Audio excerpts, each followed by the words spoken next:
Kumusta mga kaibigan, maligayang pagdating sa aking channel. Narinig mo ang huling drama na may kinalaman sa Yagmur Yoxel.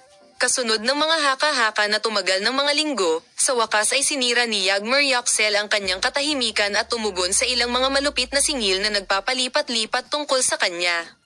Ngayon tinitingnan namin ang lahat ng sinasabi niya at kung paano gumanti ang mga tagahanga. Huwag kalimutan na mag-subscribe sa aming channel upang magkaroon ng kamalayan sa pinakabagong mga pag-unlad. Si Yagmur Yoxel, na kamakailan lamang ay naging paksa ng matinding pagsisiyasat ng media, ay tumugon sa mga alingaw tungkol sa kanyang buhay at relasyon sa social media. Inakusahan siya ng pagmamanipula ng kanyang mga tungkulin at paglikha ng drama sa likod ng mga eksena.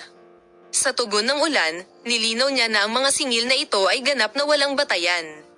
Sinabi ni Nokta Yagmur na palagi siyang sinusubukan na maging isang propesyonal sa negosyo ng Yagmur at hindi sinasadyang saktan ng reputasyon ng sinuman. Gayunpaman, ang halo-halong mga reaksyon ay nagmula sa mga tagahanga. Ang ilan ay naniniwala sa pag-ulan ng kwento at suportahan ito, habang ang iba ay naniniwala pa rin sa pag-aalinlangan na punto ng ulan dahil sa suporta ng ilang mga akusasyon ng mga hindi nagpapakilalang mapagkukunan. O sa palagay mo may higit pa sa kwentong ito kaysa sa sinasabi niya? Maaari mong ibahagi ang iyong mga saloobin sa amin sa mga komento.